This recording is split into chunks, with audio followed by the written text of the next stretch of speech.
요즘 유행하는 신종어 중에 관종이라는 말이 있습니다. 들어봤죠? 관종이 뭐예요? 어, 그렇지. 관심 종자의 줄임말이죠. 관심을 받고 싶어하는 사람이나 그 부류들을 일컬어서 하는 말이 관종이란 말입니다. 그렇게 썩 좋은 말은 아니잖아요, 그죠? 유난히 또 유별나게 이제 관종인 사람들이 있어서 이런 용어가 생겨났는데, 그런데 사실은 대부분 사람들은 관심 받고 싶어 하는 것이 정상이지 않습니까? 그죠? 관심을 받고 싶은 것이 사람의 본능 중에 하나잖아요. 그래서 사람들이 어, 식당에 가서 음식을 먹기 전에 뭘 하죠? 기도한다고요? 그렇죠. 기도하는데 어, 사람들이 보통 보면은 음식 먹기 전에 사진을 찍잖아요. 요즘은 예쁘게 사진 찍어서 어떻게 해요? 어, SNS에 올립니다. 인스타 같은데 셀카 찍어서 또 올립니다. 왜 올릴까요? 다 올려놓고 나만 내가 오늘 먹었던 음식을 잘 봐야지. 오늘 이런 거 먹었구나. 지난달에 이거 먹었구나. 이거 보려고 찍어서 올릴까요? 아니죠. 왜요? 그렇죠. 사람들에게 보여주고 뭐 받고 싶어서 좋아요 받고 싶어 가지고 관심 좋아요 좋아요 버튼들이 많이 생기면은 기분 좋잖아, 그렇지? 그래서 많은 사람들이 그렇게 요즘 자기 셀카 사진이나 또 음식을 찍어서 올리거나 자기가 또 좋은 글을 올리거나 해서 사람들이 봐주고 많이 봐주고 좋아요가 많아지고 또 좋아요가 많아지면 기분이 좋아집니다. 사람들이 내게 관심을 주니까 이게 아예 직업이 된 사람들도 있잖아요, 그죠? 그만큼 이제 관심 받고 싶어하는 것들이 사람들의 그 이제 본능이고 특성인데 누구나 관심 받고 싶은 마음이 있는데 이게 도가 지나치면은 이제 그게 관종이 되는 거잖아요. 사람들이 쟤는 도가 지나쳐 관종이야 이렇게 얘기하면 별로 좋은 느낌이 아니에요. 예수님 당시에도 이 관종이 있었습니다. 누구였냐? 바로 서기관이었어요. 서기관들. 이 서기관들은 율법을 이제 필사하는 사람들. 그 당시에는 인쇄술이 발달을 안 했기 때문에 지금처럼 이렇게 찍어서 내는 게 아니니까 직접 손으로 다 써서 율법을 이렇게 전해야 됐습니다. 그래서 율법을 써야 되는데 이게 율법을 아무나 쓸 수가 없었어. 율법을 쓰는 그 방법들 또 거룩한 율법이기 때문에 1점이라도 잘못 쓰면 안 되니까 이 율법을 쓰는 사람들이 이제 정해져 있었는데 바로 서기관들이었습니다. 그리고 율법을 연구했고 가르쳤던 사람, 전문 율법 학자들이었어요. 율법에 있어서는 진짜 전문가들이었죠. 어릴 때부터 율법을 배우고 또 어느 정도의 수준에 다다르는 그런 시험들을 통과해야지만 나중에 율법학자가 될 수 있었고 서기관이 될 수 있었습니다. 근데 이 서기관들은 그런 것만 하는 게 아니라 그 당시의 취약계층들을 위한 그 법률적 대변인의 역할, 재판에 참여해서 오늘날로 따지면 변호사의 역할을 해주는 사람이었어요.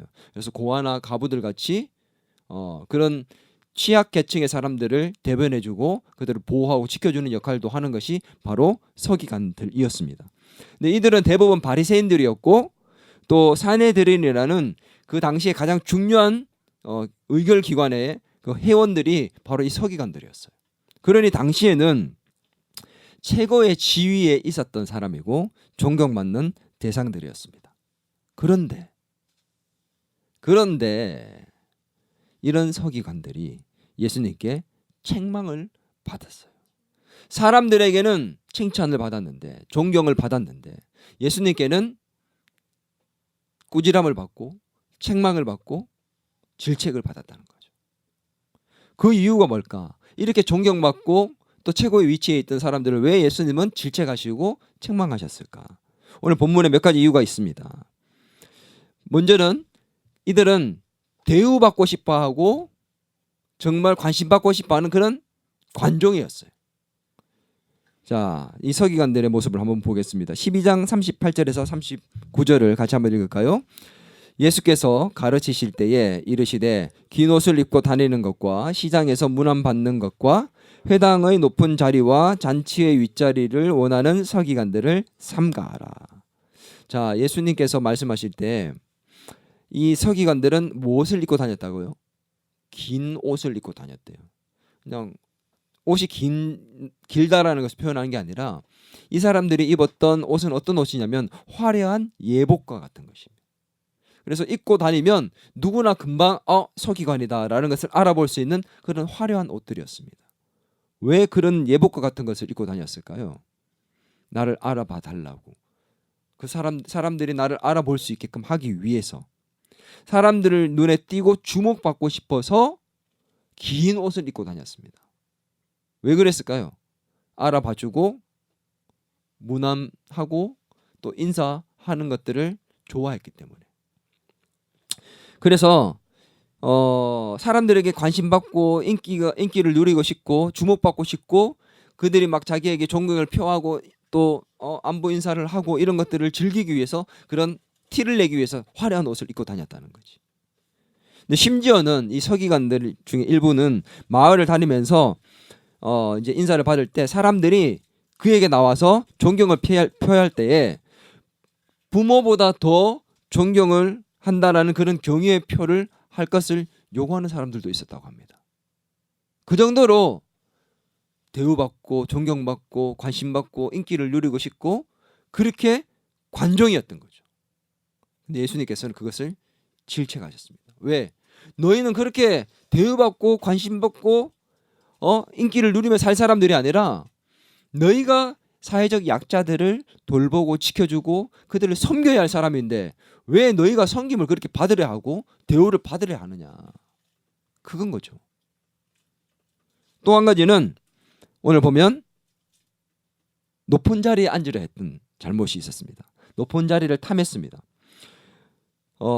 회당에 갈 때나 잔치 자리에 갈 때, 잔치에 가면은 존귀한 사람일수록, 높은 사람일수록 그 잔치를 여는 사람에게 가까이 앉았고, 또 회당에서는 높은 사람일수록 말씀을 전하는 강의하거나 전하는 사람, 그 사람에게 가까이 앉을 수 있는 특혜가 주어졌어요. 그래서 이 서기관들은 자기가 더 높다라는 것을 가시하기 위해서 어떻게 하든지 간에 잔치 자리에서는 잔치를 여는 사람에게 가까이 가지려고 했고, 또 회당에서도 더 앞에 더 가까이 앉으려고 했던 것입니다. 왜? 내가 더 존귀하고 더 높다는 것을 보여주고 자랑하고 싶어서. 교만한 거죠. 그뿐만이 아닙니다. 오늘 세 번째로 보면 12장 40절입니다. 같이 읽겠습니다. 시작. 그들은 과부의 가산을 삼키며 외식으로 길게 기도하는 자니 그 받는 판결이 더욱 중하리라 하시니라. 뭘 했답니까? 과부의 가산을 삼켰다. 가산은 집이라고 얘기하는데 그의 재산이겠죠. 과부는 그 당시에 가장 취약한 계층이었습니다. 가장 가난하고 취약한 계층. 근데 그들의 재산을 삼켰답니다. 그러니 돈 있는 사람들 거는 말할 것도 없겠죠. 그들의 재판관이 돼서 보호하고 지켜줘야 했던 서기관이 지키고 보호해 주는 게 아니라 가난하고 연약했던 그 과부들의 재산을 갈취했다는 겁니다. 얼마 되지도 않는 그 돈, 먹고 살 것도 없는 그 가난한 과부의 돈을 착취했다. 예수님께서 그래서 그들을 책망하셨던 거죠. 또 한 가지는 뭐였습니까? 마지막으로 보면 외식으로 길게 기도했다. 길게 기도하는 게 문제가 아닙니다. 이건 잘못이 아니에요. 근데 뭐가 덧붙었죠? 외식으로 길게 기도했다는 게 문제였어요. 외식이 뭐예요? 외식이 뭐지? 이렇게 얘기할 줄 알았어요. 밖에서 뭐 사 먹는 게 외식이 아니에요. 여기서 말하는 외식은 뭐냐면 외식하다라는 말은 밖에서 밥을 사 먹는 것도 뭐 한국 단어는 그렇지만 그런 게 아니라 가면을 쓰고 자기가 아닌 다른 사람의 모습으로 말하고 행동하는 것을 사전적 의미에서는 외식이라고 합니다. 가면을 쓰고 내가 아닌 것처럼 가면을 쓴 사람의 모습처럼 그렇게 하는 것. 성경에서는 남에게 보이기 위해서 행동하는 가식적이거나 위선적인 행동들을 뜻한다 이렇게 얘기합니다.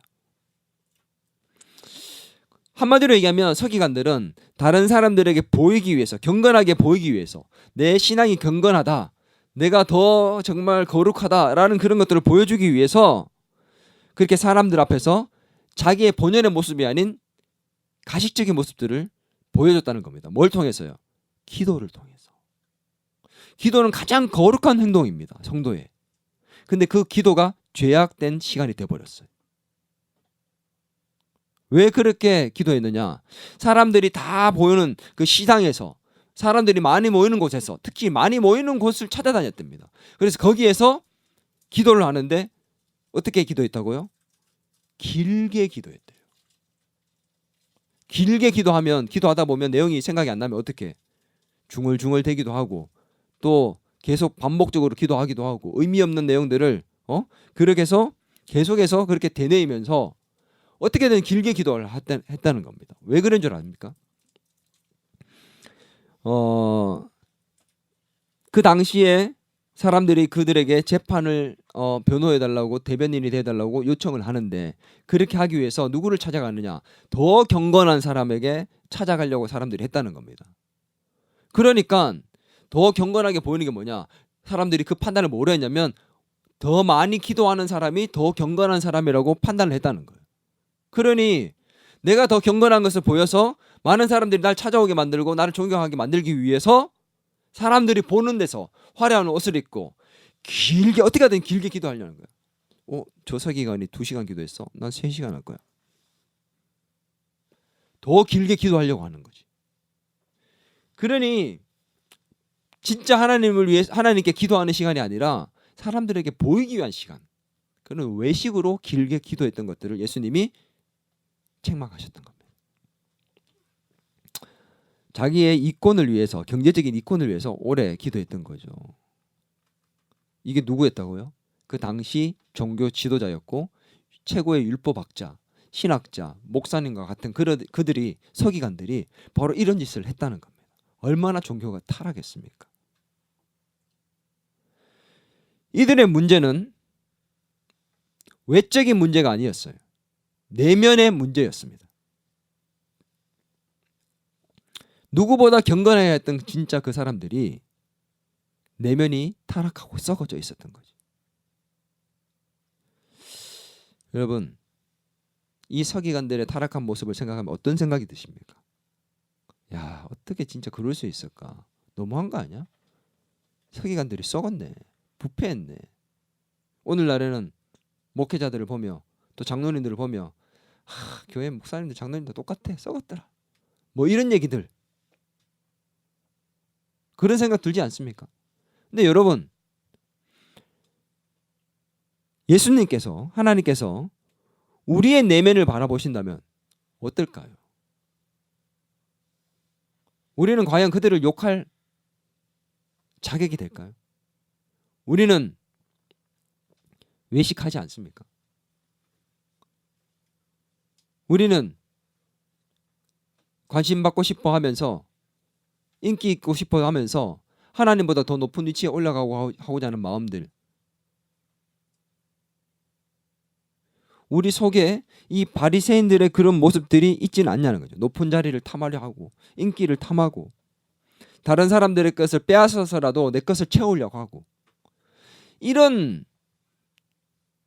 겉으로는 아닌데 속으로는 내 마음속에 은연중에 깔려있는, 아니야 라고 생각하면서도 실제로는 내 내면의 모습은 그런 모습이었던, 그런 부패한 모습들이 우리의 내면에 없냐는 거죠. 오늘 이런 모습을 보시면서 예수님은 그들을 질책하셨습니다. 책망받는 신앙의 모습이 아닌 하나님께 칭찬을 받고 기쁨이 되는 신앙의 모습으로 살 수 있는 저와 여러분이 되었으면 좋겠습니다. 그렇게 살려면 어떻게 해야 되는가? 오늘 예수님께서는 오늘 하나님께 기쁨이 되는 그런 삶의 모습, 신앙의 모습을 가지고 살기 위해서는 어떻게 해야 되는지를 오늘 가난한 과부의 헌금하는 모습을 통해서 그들에게, 제자들에게 가르쳐 주셨어요. 이 가난한 과부의 헌금의 내용, 이것은 전통적으로 헌금에 대한 교훈을 메시지로 주고 있는 것이다 라고 사람들이 알고 있습니다. 근데 문맥상으로 볼 때 이 가난한 과부의 2렙돈의 헌금이 단순하게 헌금에 대한 중요한 메시지를 담고 있는 게 아니라 더 중요한 교훈이 담겨져 있는 메시지라는 것입니다. 문맥적으로 보면 오늘 문맥에서 오늘 이 헌금에 대한 메시지 앞에 뭐가 있었다고요? 이 서기관의 잘못에 대한 예수님의 질책하는 모습이 나왔잖아요. 그리고 난 다음에 이 과부의 헌금에 대해서 제자들에게 가르치셨습니다. 연관이 있어요. 어떤 연관이 있느냐? 단지 그냥 헌금을 가난한 과부처럼 전 재산을 드렸다. 부자들은 일부를 드렸는데 과부는 2렙돈밖에 안 되지만 이 2렙돈을 다 하나님께 바쳤다. 그래서 성전 건축할 때 이 헌금 설교로 이거를 많이 해요. 사실 부흥사들이라는 옛날에 저도 많이 들어봤고, 가난한 이 과부도 많이 바쳤는데 여러분은 가난한 과부 정도는 아니잖아요. 우리도 다 드립시다. 아니 다는 못 드려도 반이라도 드립시다. 옳죠, 맞지 않습니까? 근데 그 내용이 아니라고. 이게 서기관들의 그 잘못된 신앙의 모습, 내면에 썩어져 있는 모습들을 고발하시고 질책하신 이후에 이 가난한 과부의 헌금을 통해서 하나님께서 기뻐하시는 진정한 신앙의 모습이 뭔가, 우리가 하나님이 기뻐하시는 신앙의 모습과 삶의 모습을 갖추려면 어떻게 해야 되는지를 예수님이 이 과부의 헌금을 통해서 가르치고자 하셨다는 거죠. 그게 뭐냐? 외형적인 문제가 아니라 내면의 문제라는 거예요. 오늘 하나님이 기뻐하시는 그런 삶이 되기 위해서 어떻게 해야 되는가? 서기관의 모습과는 상반되는 이 과부의 모습을 통해서 가르쳐 주셨습니다. 당시의 성전에는 헌금함이 13개가 있었어요. 성전에 들어가면 이방인의 뜰에 있고, 그 뜰을 지나면 여인들의 뜰이 있었습니다. 그리고 이스라엘의 뜰이 있고 제사장들의 뜰이 있었는데, 이 여인들의 뜰에 13개의 헌금함이 배치가 되어 있었습니다. 근데 13개가 다 똑같은 헌금함이면 여러 종류가 있었어요. 9개는 성전세와 관계된 것들, 6개는 성전세를 내고, 또 나머지 3개는 성전의 다른 종류의 재물과 관계되는 헌금을 하게 되는 것이었고, 또 4가지는 뭐가 있었냐면, 예를 들면 구제 헌금이라든지 성전을 또 수리하는 헌금이라든지 보수하는 헌금이라든지 이런 특별한 목적으로 드리는 목적 헌금으로 드려줄 수 있도록 4개가 준비되어 있었습니다. 그래서 13가지로 나누어서 받았습니다. 왜 이렇게 받았을까요? 많이 헌금하게 하려고. 그래서 헌금을 하게 했고, 헌금을 할 때는 어떤 일이 있었느냐? 이 헌금함이 나팔 모양으로 이렇게 되어 있습니다. 이 나팔 모양으로 되어 있는 헌금함을 놋으로 만들었는데, 입구는 이렇게 큰데 이렇게 중간에 줄어들게 되어 있습니다. 그래서 놋 안으로 이렇게 들어가 놋으로 만든 이 헌금괴, 나팔괴라고 불렀는데, 이 헌금함에 동전으로 된 화폐가 다 동전에 이렇게 지폐가 없었잖아. 그래서 동전으로 된 이 헌금을 넣으면 소리가 나겠죠. 그래서 많이 넣으면 많이 넣은 것을 알게 되고, 적게 넣으면 적게 넣은 것을 알게 됩니다. 근데 헌금을 할 때 헌금하는 사람들이 제사장에게 내가 얼마의 헌금을 합니다라고 말하고 헌금을 했대요. 그러니 이 헌금하는 자리가 어떤 자리가 됐을까? 부자들은 자기를 과시하는 자리가 된 거예요. 자랑하는 자리, 드러내는 자리. 헌금이 적은 사람들은 부끄러운 자리, 헌금을 내면서도 위축되는 자리, 손가락질 너무 적게 내면 손가락질 받을 수 있는 자리, 무시당할 수 있는 자리, 헌금 내고 무시당하는 거지. 그런 자리가 돼버린 거야. 그래서 오늘 예수님이 성경에 보니까 헌금함 앞에 앉으셔가지고 사람들이 어떻게 헌금하는 것을 보시려고 앉았다, 그렇게 나옵니다. 근데 이때에 부자들이 많이 와서 많은 부자들이 많은 헌금을 했다고 나와요. 얼마나 가시했겠습니까? 탁 넣으면서 드르륵 두두둑 1000데나리온입니다. 다다다닥. 근데 그때 한 과부가, 가난한 과부가 와서 2렙돈의 헌금을 했습니다. 따닥 2렙돈입니다 하고 했는데, 그때 예수님께서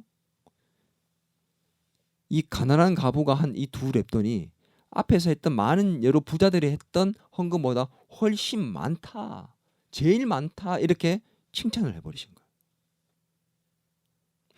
이 두 렙돈이 더 커서가 아니에요. 렙돈은 그 당시에 가장 작은 단위의 화폐였습니다.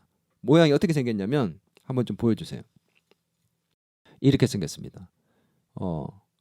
자, 이 렙돈은 그 당시에 가장 작은 단위의 화폐로서 한 끼 식사도 이 두 렙돈 가지고는 제대로 할 수 없는, 빵을 사가지고 이렇게 먹어도 제대로 먹을 수 없는, 오늘날로 이제 대충 계산을 해보면 정확하게 나오진 않지만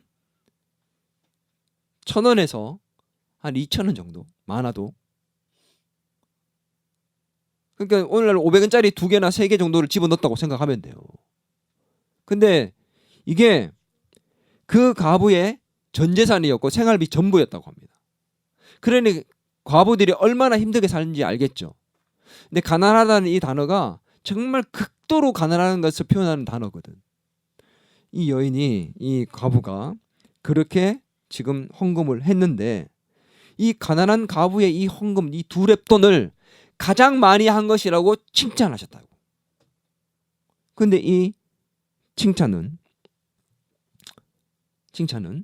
이 과부에게 직접 하신 게 아닙니다. 과부여, 너는 없는 중에 너의 전 재산을 바쳤구나. 기특하다. 하나님이 진짜 기뻐하실 거야. 축복받아라. 그렇게 그 여인에게 한 게 아니에요.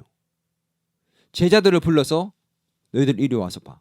이 과부가, 지금 가난한 과부가 했는 게 두 렙돈인데 앞에서 했는 이 여러 부자들이 지금 많이 했지만 그거보다 이게 더 많은 거야. 왠 줄 아니? 이들은 많이 가진 것 중에서 일부를 했고, 이 사람은 자기의 전 재산 전부를 다 갖다 바친 거야. 그래서 이 여인이 한 게 더 많은 거야. 제자들에게 얘기하시면서 그를 칭찬하신 거였어요.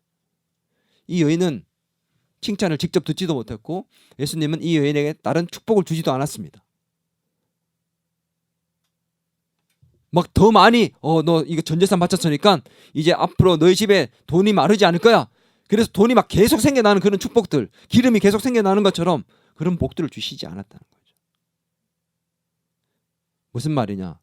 제자들에게 오늘 주시고자 하는 메시지가 있었고 오늘 우리에게 이 내용을 통해서 주시고자 하는 메시지가 있다는 겁니다. 이 과부의 행동을 통해서 그들에게 가르치고 싶은 게 있었다는 거죠. 그게 뭐냐? 과부는 하나님을 기쁘시게 했어요. 예수님을 기쁘시게 했습니다. 어떻게 해요? 따라합니다. 하나님만 의식하는 삶을 살았습니다. 서기관들은 누구를 의식하며 살았죠? 사람들을 의식하며 살았어요.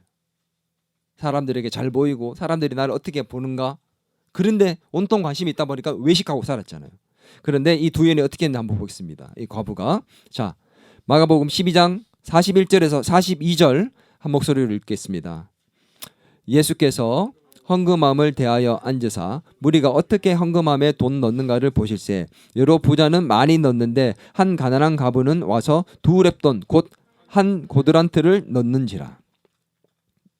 고드란트는 로마의 화폐였는데 이거의 절반이 바로 렙돈이었습니다.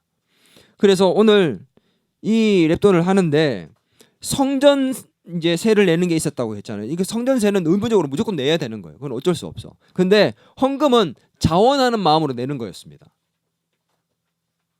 이 자원하는 마음으로 내는 건데 당시에는 이 헌금을 자원하는 마음으로 내는 게 아니라 성전세처럼 의무적으로 내야 되는 것처럼 강제적으로 집행되는 것처럼 그렇게 내는 분위기가 당시의 분위기였어요.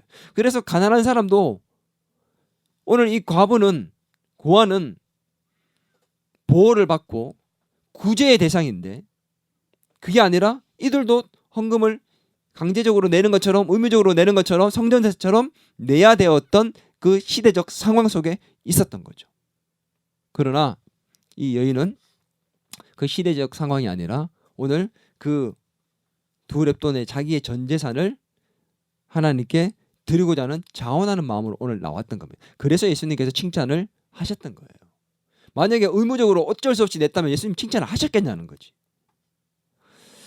오늘 그 시대적 상황 속에서도 이 여인은 누구를 의식했냐?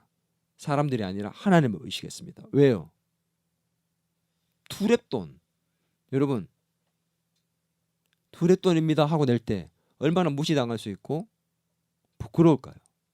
다른 사람들은 데나리온도 내고 많이 내는데 두렙돈 그거 내면서 어떤 생각 할 수 있습니까? 정말 이게 너무너무 작아서 안 내도 그만이라고 생각할 수 있지 않을까요?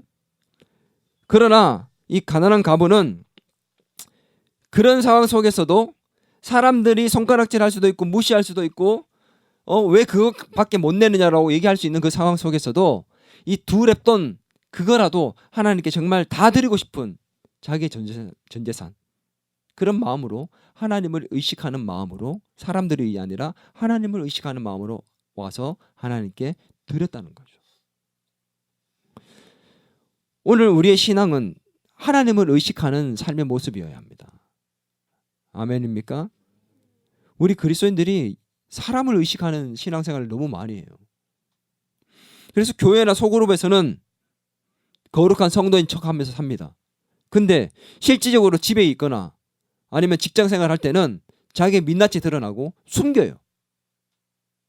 이중적인 삶의 모습인 거죠. 여러분 교회에 지금 있을 때 모습이나 집이나 직장에서의 모습이 똑같나요? 학교에 있을 때나? 이중적이진 않습니까? 사람들에게 보이려고 하는 신앙. 그건 내 진짜 신앙이 아니라는 거죠. 하나님 앞에 나왔어도 거룩한 척. 내가 죄 안 짓고 잘 살았던 것 척. 지난주 여러분 어떻게 살았는지 하나님은 다 아시는데 하나님을 의식하는 게 아니라 사람 의식하면서 겉모습 번지르하게 하려고 그렇게 나와서 예배 드리고 있지는 않나요? 사람을 의식하는 게 아니라 하나님을 두려워할 줄 알고 하나님을 의식하며 신앙생활을 할 수 있는 것. 그걸 뭐라고 한 줄 압니까? 그걸 바로 하나님을 경외하는 신앙이다라고 얘기합니다. 경외하는 신앙. 두 번째, 이 여인은 내게 있는 것으로 드릴 수 있는 삶이었습니다. 한번 따라합니다. 내게 있는 것으로 드리는 삶. 예수님은 어떻게 헌금하는지를 보려고 앉으셨다고 했어요. 사람들이 어떻게 하는지. 그 모습이 사람들이 헌금하는 모습을 구경하려고 앉은 게 아니잖아요. 얼마나 많이 헌금하는지. 저 사람은 많이 했네. 두두두두둑. 땡그랑 저게밖에 안 했어. 야, 사람들이 요즘 어려운가 보구나. 뭐 그런 걸 보려고 한 게 아니에요. 액수를 보시고 싶은 게 아니고 어떻게 지금 헌금하는지 그 모양을 보고 싶은 게 아닙니다. 그 헌금 드리는 사람들의 그 마음, 어떤 마음으로 헌금을 하고 있는지 그 자세와 태도, 마음가짐을 보시고자 그곳에 앉으셨던 거지. 오늘 본문에 보면 예수님이 다 하셨어요. 보세요. 부자들은 풍족한 중에 일부를 내었다라고 합니다. 그가 부자이고 얼마나 풍족한지 어떻게 알아요? 헌금하는 것만 보면. 가난한 과부가 와서 가난한 과부인지 어떻게 알아? 두렙돈 적게 하니까 가난한 과부야? 가난한 과부인지 어떻게 아냐는 거지. 생활비 전부를 냈대요. 생활비 전부인지 어떻게 알아요? 오늘 적게 가지고 온 건지 잘못 가지고 온 건지. 근데 두렙돈을 냈는데 생활비 전부고 그 생활비가 이 사람의 전 재산이었던 거 어떻게 아냐는 거지. 예수님은 다 알고 계셨습니다. 형편이 어떤지, 어떤 마음으로 드리는지, 이 사람이 어떤 형편에서 어떤 마음을 가지고 지금 헌금하는지를 다 알고 계셨습니다. 그걸 보시기 위해서 그 자리에 앉으셨다는 거죠.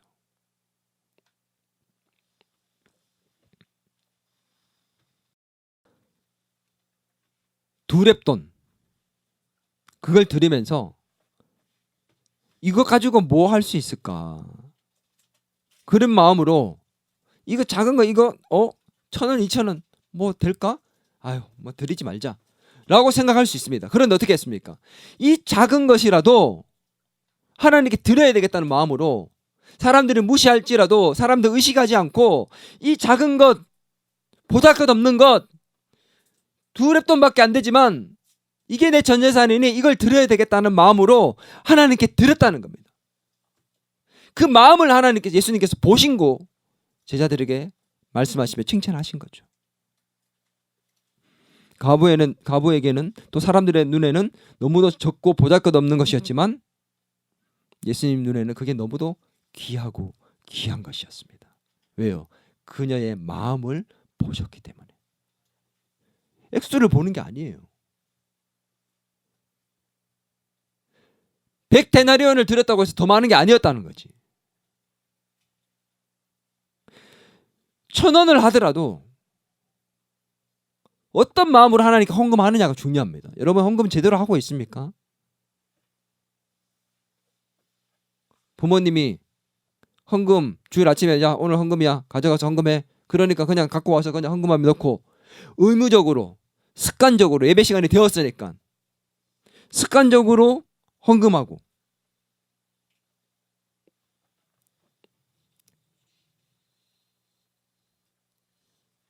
오늘 우리의 마음에 어떤 마음의 자세와 태도를 갖고 하나님께 드리고 있냐는 거죠. 내게 있는 것으로 드릴 때에 어떤 마음으로 드리고 있냐는 거지. 자꾸 보잘것없으니까 아무것도 안 하는 것. 예를 들어서 한번 봅시다. 오늘 누가 여기 있는 사람 중에서 예를 들어서 우리 준서가 돈을 벌어가지고 1,000만 원을 다 헌금함에 넣는다. 마음가짐이 어떨까요? 와, 내가 오늘 돈 벌어가지고 하나님께 1,000만 원 드린다. 자, 하나님 기뻐 받아주시겠지? 근데 오늘 1,000원을 넣는다. 어떤 마음일까? 아유, 뭐 1,000원 헌금 시간이니까 내야지. 예배 시간인데 예배 드리는데 그냥 빈손으로 올 수 없으니까 내야지. 마음가짐이 다른 거예요. 왜? 액수 때문에. 이게 사람의 마음이야. 근데 예수님이 액수를 갖고 말씀하시지 않더라고. 어떤 자세와 마음가짐을 갖고 헌금하느냐를 보고 계신 거지. 우리가 가지고 있는 것을 하나님께 드려야 되는데 우리는 내가 가진 것이 적으면 하나님께 드리는 것도 부끄럽게 생각합니다. 그래서 아유 뭐 드리지 말지 뭐 이거 뭐 쓰임 받겠어? 그래서 아예 안 드리는 경우도 많고 드리면서도 형식적으로 드리는 경우가 많이 있다는 거죠. 여러분 내게 있는 물질뿐만 아니라 내게 있는 재능도 마찬가지입니다. 내가 가지고 있는 실력과 내가 가지고 있는 재능들이 작아 보이고 나는 지금 비록 성공하지 못한 것처럼 보이고 내가 지금 가지고 있는 형편이 넉넉하지 못하게 보여서 하나님께 드릴 것도 많이 없고 부족하게 보여서 하나님께 기쁨이 되지 못할 것처럼 여겨질 수 있습니다. 근데 예수님 그게 아니래요. 네가 지금 가지고 있는 게 뭐냐? 둘의 돈이라도 어떤 마음으로 드리냐에 따라서 1억을 드린 사람보다 더 많이 하나님을 기뻐하실 수 있다는 겁니다. 아멘. 작은 것으로 우리는 하나님께 기쁨이 될 수 없다고 생각하는 마귀의 전략에 빠져서 우리는 어떤 생각을 갖고 있는 줄 압니까? 내가 성공해야지만, 내가 돈을 많이 벌어야지만 하나님께 많이 드릴 수 있고 하나님 이름을 많이 알릴 수 있고 하나님 영광을 올릴 수 있고 내가 잘 되어야지만, 내가 돈을 많이 벌어야지만 하나님을 기뻐할 수 있는 뭔가를 할 수 있다는 착각을 하고 있습니다. 하나님은 지금 내가 가진 것으로, 내가 비록 작아도 없어도 가진 것이 없어도 하나님께 기쁨을 드릴 수 있다라고 오늘 이 본문을 통해서 말씀하고 있다는 겁니다. 아멘. 여러분 오늘 오면서 헌금함에 헌금을 넣었을 겁니다. 어떤 마음으로 드렸습니까? 3,000원, 5,000원, 만원 얼마 되지 않는 돈을 넣으면서 아무 생각 없이 저기에 넣었다면 하나님께 기쁨이 되지 않는 거예요. 헌금을 왜 하는 겁니까 도대체? 교회 운영하려고요? 예배 드렸으니까 거기에 대해서 뭐 입장료 내듯이 그냥 내는 겁니까? 헌금 생활이 제대로 되고 있냐는 거죠. 이게 헌금이 아무것도 아닌 것처럼 보일지 몰라도 거기에는 물질이 가기 때문에 우리의 마음이 가고, 거기에는 우리의 신앙과 우리의 믿음의 고백이 표현되어 있습니다. 저는 헌금 설교를 한 번도 한 적도 없고 헌금에 대해서 강요한 적도 없습니다. 그런 마음도 없고, 그러나 헌금이 뭔지를 알아야죠. 가르쳐야 되겠죠. 성경은 분명히 헌금에 대해서 말씀하고 있거든요. 오늘 여러분이 가지고 있는 것이 무엇입니까? 가지고 있는 재능, 가지고 있는 물질, 가지고 있는 시간, 가지고 있는 지식, 여러분 그게 뭔지를 몰라요. 그러나 그게 비록 작고 보잘것없고 아직 성공한 것처럼 보일지 못할지 몰라도 그 가지고 있는 것을 하나님께 드리려고 할 때, 하나님 너무 작지만 이거 하나님께 드립니다. 적은 물고기와 떡을 예수님께 드렸던 그 오병이어, 그것이 하나님께 쓰임받았던 것처럼 하나님, 제가 하나님께 이거 다 드리고 싶습니다. 비록 작지만 하나님께 드리고 싶습니다. 그래서 하나님께 드릴 때 하나님께서 기뻐하신다는 겁니다. 아멘. 여러분 나중에 성공해서 돈 많이 벌어서 뭐 하려고 하지 말고 지금 내가 가진 것으로, 가진 것만큼 하나님 많이 달라고. 하나님 다 하나님 거예요. 뭘 하나님이 더 받고 싶으시겠? 하나님이 물질이 필요하신 분이 아니고 뭘 더 받고 싶은 게 아니에요. 뭘 받고 싶어요? 하나님은 우리의 마음입니다. 하나님을 향한 우리의 진실한 마음, 그게 헌금에서 표현이 된 겁니다. 오늘 헌금 설교한 게 아니에요. 오늘 이 메시지가, 본문이 예수님이 헌금을 잘하라고 얘기를 하시는 게 아니라는 거예요. 어떤 마음으로 신앙생활을 하고 있냐를 오늘 묻고 계십니다. 오늘 마지막으로 따라합니다. 전부를 드리는 삶. 가난한 가부는 서기관이나 다른 부자들과 달리 전부를 드렸다고 예수님이 칭찬해 주셨습니다. 전부 해봐야 두 랩돈, 이게 뭐 얼마 되겠어요? 1,000원, 2,000원인데. 근데 그렇게 칭찬했다는 거예요. 이게 사실은 액수로 생각하면은 이게 말이 안 되는 칭찬이에요. 한 5천만 원 드리면서 전부를 드렸다 그러면, 야, 역시 5천만 원 전부를 드렸구나. 그래도 5천만 원밖에 안 돼도 그럴 수 있는데, 두 랩돈 2,000원 드리면서 전부를 드렸다 칭찬은, 이게 감흥이 있겠냐는 거지. 생활비 전부를 드렸대요. 12장 44절 같이 한번 읽겠습니다. 시작. 그들은 다 풍족한 중에서 넣었거니와 이 과부는 그 가난한 중에서 자기의 모든 소유 곧 생활비 전부를 넣었느니라. 두 랩돈입니다. 생활비 전부가. 그죠? 그러면 여러분이 생각해 봅시다. 내가 지금 전 재산이 예를 들어서 2만 원이 있다. 헌금을 해야 돼요. 여러분 얼마 하겠습니까? 얼마를 드릴까요? 헌금 2만 원이 있으면?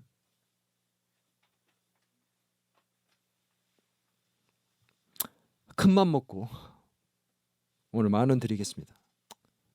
내가 지금 2만 원밖에 없는데 전 재산이 10,000원을 드리겠습니다. 전 재산이잖아. 2만 원 다 내버리면 나 오늘 당장 저녁에 뭘 먹어? 그렇지 않아요? 두 랩돈밖에 없어요. 지금 2,000원밖에 없어요. 내 재산이. 안 내거나 아니면 1,000원만 내는 게 정상 아닙니까? 랩돈 하나만 내야 되는 거 맞잖아.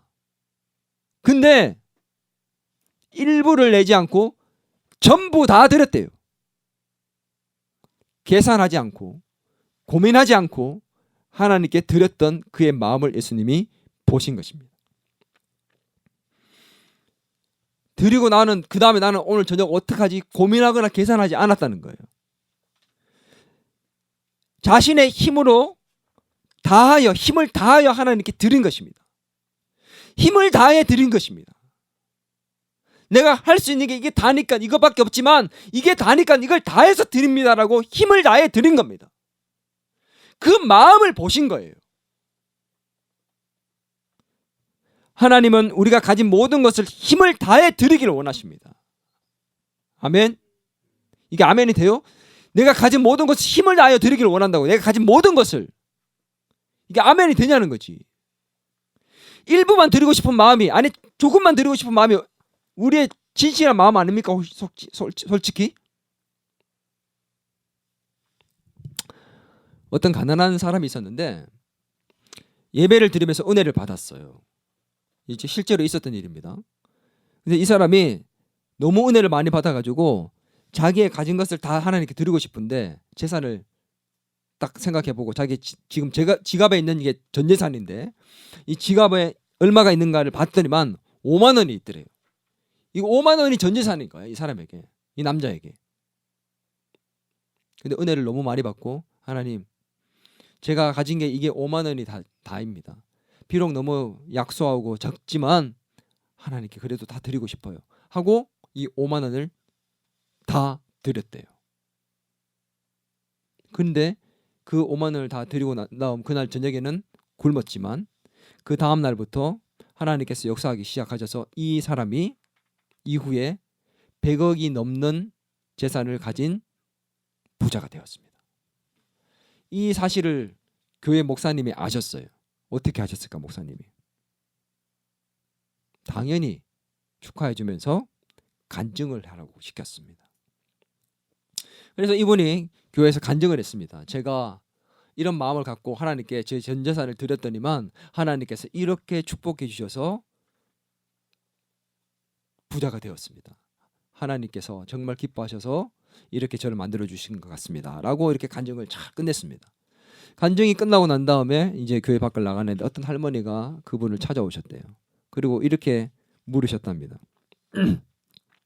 예전에 가난할 때 전 재산을 다 하나님께 드렸는데 집사님 지금 부자가 되셨는데 100억이 넘는다고 하셨는데 지금도 하나님께 전부 다 드릴 수 있습니까?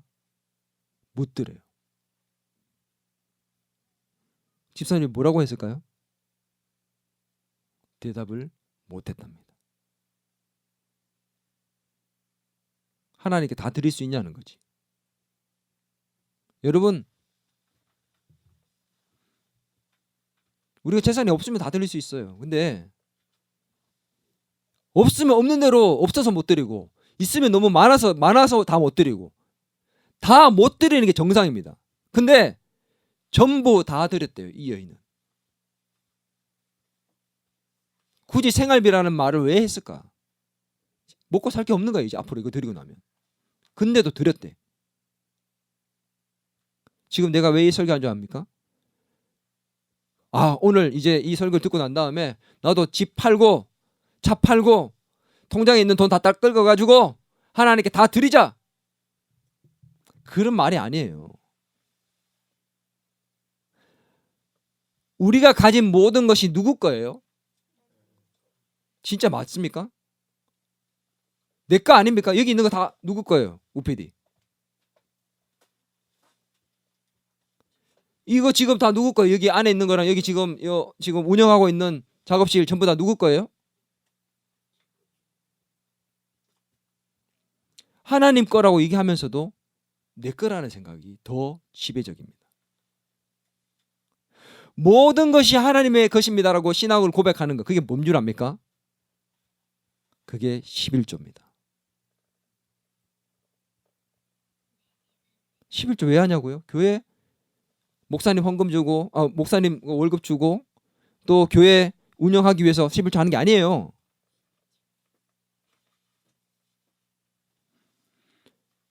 모든 게 다 하나님의 것입니다. 10가지 중에 한 가지는 하나님의 것이고 9가지는 제 겁니다. 그래서 이 한 가지 하나님께 드립니다라고 드리는 것이 11조가 아닙니다. 모든 게 다 하나님의 것입니다. 그것을 제가 이 한 가지를 드림으로써 이 하나님의 것을 진짜 하나님의 것이라고 올려드리면서 가장 처음 것, 첫 열매를 하나님께 드리면서 그게 11조예요. 10분의 1 중에 가장 처음 것, 가장 먼저 구별하여 드리면서 내게 다 하나님의 것이라는 것을 고백하는 그 모습, 그 신앙의 표현이 바로 11조라는 거죠. 그 말이 뭐예요? 그 11조를 통해서 내 모든 것이 하나님의 것입니다. 하나님의 것이라고 고백합니다. 하나님께 드립니다라고 고백하는 내 믿음의 표현이 된다는 것. 바로 우리의 모든 것을 하나님께 드리는 표현입니다. 아멘.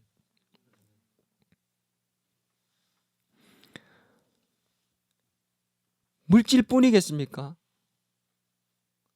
우리가 가지고 있는 시간, 우리의 재능, 내 몸, 이 모든 것들 다 하나님 것이잖아요. 여러분, 하나님께 다 드리고 있습니까? 하나님 위해서 쓰고 있습니까? 여러분은 돈을 정말 만약에 하나님의 것이라고 생각한다면, 내 재능을 하나님의 것이라고 생각한다면, 내가 가지고 있는 것들이 다 하나님의 것이라고 생각한다면, 내 시간도 몸도 돈도 지금처럼 막 쓸 수 없을 거예요. 함부로 쓸 수 없을 겁니다. 낭비하거나 허비하지 않을 겁니다. 왜 그럽니까? 다 내 것이기 때문에 내가 쓸 수 있다고 생각하니까.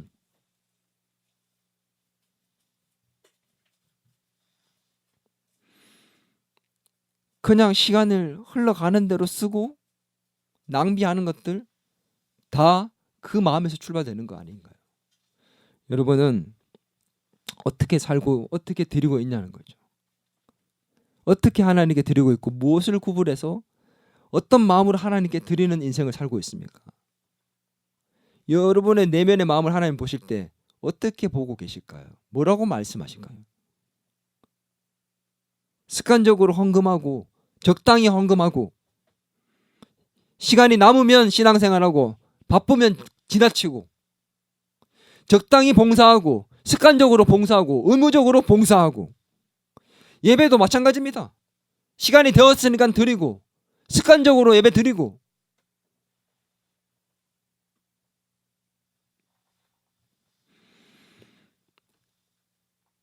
시간을 구별해서 드리는 시간의 11조를 드리고 있습니까? 나의 재능을 구별해서 드리는 재능의 11조를 하나님께 드리고 있습니까? 내 하루의 11조를 하나님께 드리고 있나요? 24시간 다 내 것 아닙니까? 다 하나님의 것인데 그것을 하나님의 것을 고백하는 하루의 11조를 드리고 있고 내 재능과 내 물질의 11조를 제대로 드리고 있냐는 거죠.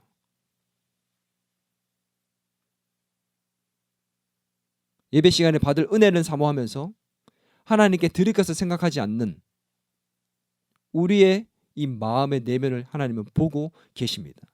오늘 헌금을 어떻게 드는지를 보기 위해서 그 자리에 앉으셨던 그 예수님께서 오늘 예배를 드리는 우리를 보시기 위해서 이 자리에 앉으셨어요. 그리고 우리의 내면을 보십니다. 너 어떻게 예배 드리고 있냐? 지금 이 시간을 어떻게 쓰고 있냐? 우리는 서기관처럼 외식하는 모습으로 가식적이고 위선적인 모습으로 이 자리에 앉아 있습니까? 삶의 자리에 앉아 있습니까? 아니면 이 과부처럼 정말 내 있는 것을 하나님께 다 드리고 싶고 전부 드리고 싶고 힘을 다해 드리고 싶고 비록 없지만 사람들 의식하지 않고 비록 작은 것이라도 정말 하나님께 부끄러운 것이라도 드려서 정말 하나님께 기쁨이 되고 싶은 마음으로 살아가고 있고 예배 드리고 있냐는 거예요.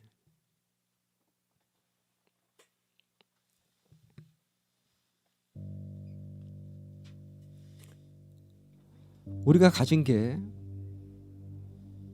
비록 작고 보잘것없어도 가난해도 가진 게 없어도 하나님께 진실된 마음으로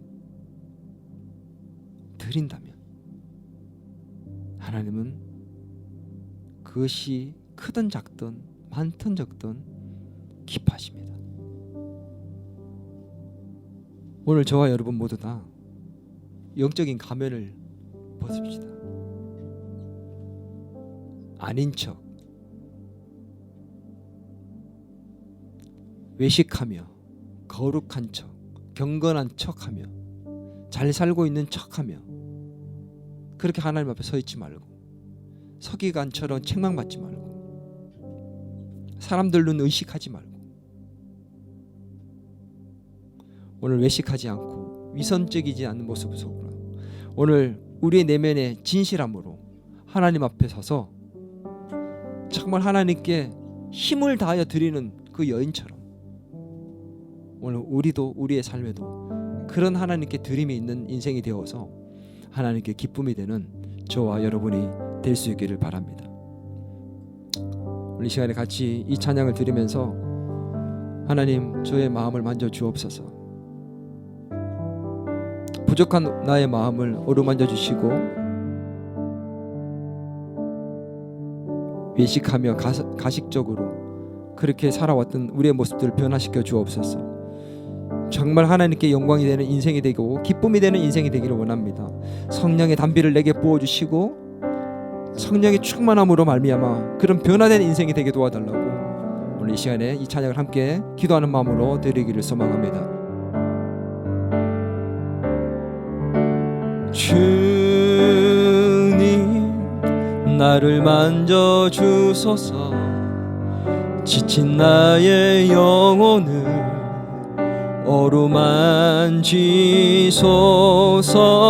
온 맘 다해 예배하게 하시고 주께 영광과 기쁨이 되소서. 주님 나를 만지소서. 주님 나를 만져주소서. 지친 나의 영혼을 어루만지소서. 온 맘 다해 예배하게 하시고 주께 영광과 기쁨이 되소서. 성령의 단비를 지금 내게 부으사 나를 새롭게 하시고 성령의 단비를 지금 내게 부으사 주께 기쁨이 더 기쁨 내소. 성령의 단비를 내게 부으소서. 성령의 단비를 지금 내게 부으사 나를 새롭게 하시고 성령의 단비를 지금 내게 부으사 주께 기쁨이 더 기쁨 되소서. 우리 이 시간에 같이 기도하겠습니다. 하나님께 기쁨이 되는 삶이 되기를 원합니다. 서기관들처럼 책망받는 인생이 아니라 진실된 마음과 주님이 기뻐하시는 마음으로 신앙생활하면서 하나님께 기쁨이 되고 칭찬받는 인생이 되기를 원합니다라고. 하나님, 내가 가진 것이 비록 적지만 사람들을 의식하지 않고 부족하지만 힘을 다하여 하나님께 전부 다 드리기를 원합니다. 우리의 인생의 11조를 드리면서 하나님께 정말 기쁨을 올려드리기를 원하는 저의 마음을 받아달라고. 주님, 제 마음을 주님 다 드리기를 원합니다. 주님, 제 삶을 주님께 온전히 드리기를 원합니다라는 그런 마음으로 오늘 이 시간 함께 말씀 생각하면서 기도하겠습니다. 같이 기도합니다. 오 하나님 아버지, 오늘 가난한 다무의 그 헌금을 드리는 모습 속에서 오늘 우리는 어떻게 하나님 앞에 드리는 인생을 살고 있는지, 나의 인생은 하나님 앞에 어떻게 드려지며 있는지 돌아보게 되었습니다. 서기관처럼 하나님 책망받는 인생으로 살고 있지는 않습니까? 우리의 내면의 모습을 돌아볼 때 여전히 부끄러운 모습들 투성이지는 않습니까? 하나님 용서해 주시옵소서. 오늘 하나님 우리 부패하고 타락한 우리의 모습들을 용서해 주시고 온전히 하나님께 힘을 다하여 드리고자 하는 마음으로 살 수 있는 그런 우리 성도들이 되게 도와주옵소서. 하나님 우리를 불쌍히 여겨주시고 인도하여 주시옵소서. 나의 가진 것 작지만 하나님 나의 재능과 나의 물질, 나의 모든 시간, 나의 몸, 하나님 모두 다 비록 부족하고 보잘것없지만 하나님께 다 드리기를 원합니다. 힘을 다하여 드리기를 원합니다. 주님 받아주시고 주님 역사하여 주시옵소서. 주님 우리를 불쌍히 여기시고 인도하여 주시옵소서. 오 하나님 아버지, 우리를 불쌍히 여기시옵소서. 하나님 우리를 불쌍히 여기시고 인도하여 주시옵소서. 오 하나님 아버지,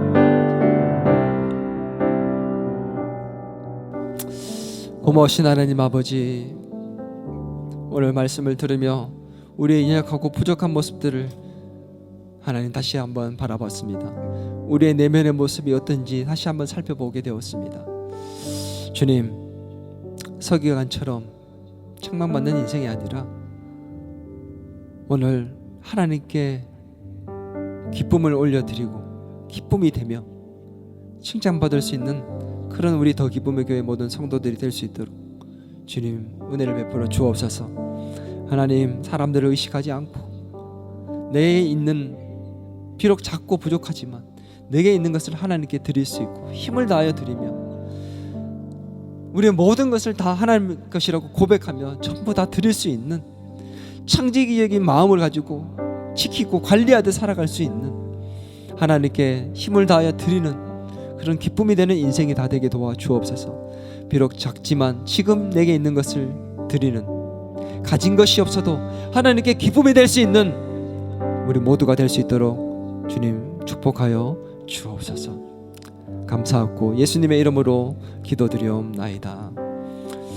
이제는 우리 주 예수 그리스도의 은혜와 하나님 아버지의 크신 사랑과 성령님의 감화 감동 위로 교제 충만하심의 역사가 오늘 비록 가진 것이 없고 작고 부족하지만 사람들을 의식하지 아니하고 정말 하나님만을 의식하며 힘을 다하여 오늘 모든 것을 하나님께 올려드리며 살기를 소망하는 더 기쁨의 교회 모든 성도들과 교회와 이 나라 민족 위에 이제로부터 영원토록 함께 하시길 간절히 축원하옵나이다.